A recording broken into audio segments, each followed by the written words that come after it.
The Bourne shell script programming language supports the notion of a function.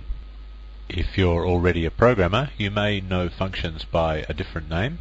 You may know them as subroutines or procedures, but whatever you call them, I'm going to show you how to use them in the shell programming language. Before I do that, I just want to have a brief word about program structure.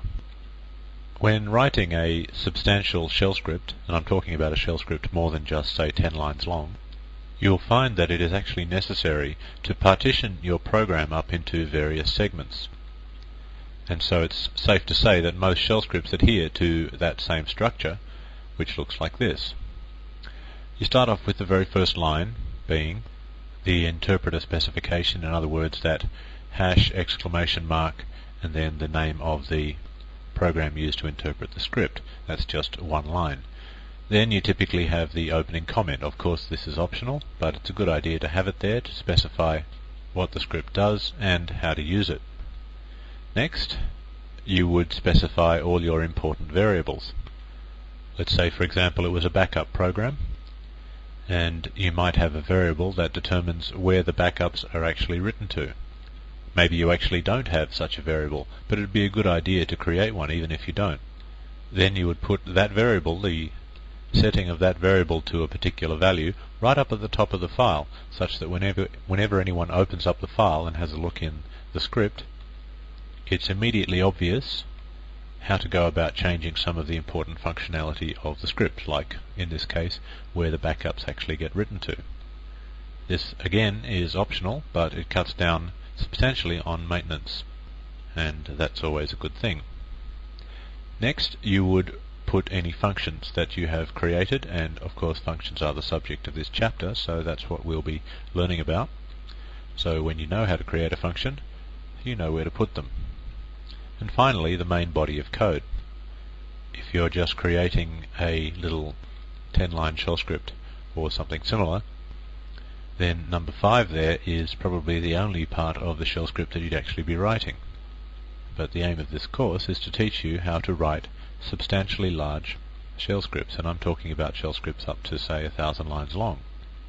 So I'll show you an example of what a shell script that adheres to this structure might look like. Let's do that on the next screen. Okay, so here's the script. We start off with the interpreter line. Then we have a very simple comment. Hopefully the comment would be a little bit more descriptive than that. Then we have two important variables. One is the variable that determines the directory that's going to get backed up, and the other one is where the backups are going to get put. And notice that the next thing is actually a function.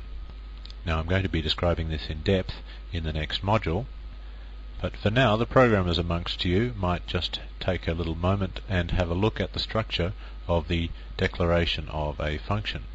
Notice the use of the parentheses after the word backup one file, notice the use of the braces, the curly brackets, and notice the use of the $1, which indicates the first parameter to the function. All of these will be explained in full in the next few modules, so don't worry if that code is meaningless to you at the moment. Finally, we have the main code block, which just simply runs through each file in the given directory, checks to see that the file actually has a non-zero size, and if it does, then it calls that particular function with that particular file, which will then of course copy it to the appropriate directory and echo the fact that it has been backed up. Now in a really substantial program we would have several variables being declared at the top, we would have several functions, and some of them would be quite long, and the main block of code will also probably be quite long as well. But they would still adhere to the same general structure which you can see in front of you. So now we actually get on with the business of having a look at what a function is all about. For those amongst you that are not programmers, you would probably be wanting to know what a function actually is, so let's define that first. A function is a named code block. In other words, it's a sequence of code statements that has been collectively given a name. And once you've created that code block with its name, you may actually run that code block at any point simply by invoking the code block by its name. Now that may not make any sense to you, so let's actually have a look at what it looks like. you must actually define a function before you can use it. That might sound obvious, but you actually have to have the definition of the function at a higher point in your file, in your shell script file, than the actual calls to the function. So having said that, let's have a look at the definition of a function. Firstly, you have the function name, and the rules for naming a function are exactly the same as the rules for naming a variable. So the little sample function that I've created for you just here is actually called function underscore name. Now immediately following the word function name, or the name of the function, whatever you've called it, you put an open and closing bracket or parentheses. This signifies to the shell that what you're actually doing here is declaring a new function. The shell then expects that the line immediately following this will be an open brace or an open curly bracket, and then all the lines of code that are read in by the shell up to and including the final close curly bracket are treated as the lines of code that will get executed when the function is called. Now it's very important, most novice programmers have a difficult time getting their heads around this bit. The actual code that you write there inside the code block, which could be an ls or a who or any other piece of code that you might like to write, if statements, while loops and so on, that code does not get executed at all until the function gets called by its name. And if the function never gets called by its name, and it's possible that it might not, then that code never runs. So let's now have a look at how to actually call a function by its name. You must do that in the following way.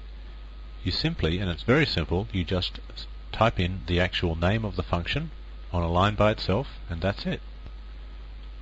Now suppose, for example, that you called your function, well, any old name like ABC, and then you made a call to that function from your shell script, so you just had a line in the shell script that just said ABC by itself.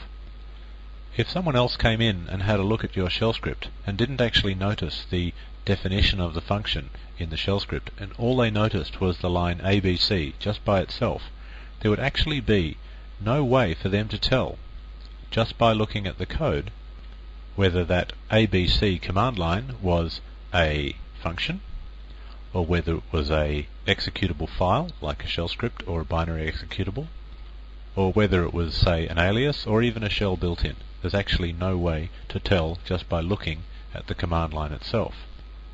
They could have a little hunt around and find that there is actually a function declared with the name ABC, and that would obviously give them some clue. But I just wanted to stress that it's not immediately obvious just looking at the command line what that command line object actually is. Could be a function, could be a program, could be a built-in, could be an alias. Aliases actually are not supported by the Born shell script, but they're actually supported by the Corn shell scripts, or Born Again shell scripts, or C shell scripts, and so on. Anyway, it's probably time to have a look at an example of that.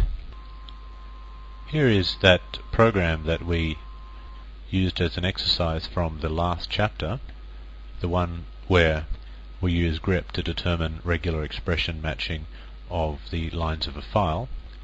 And I've actually created in this program a function, and the function's name is pause, and here is its definition.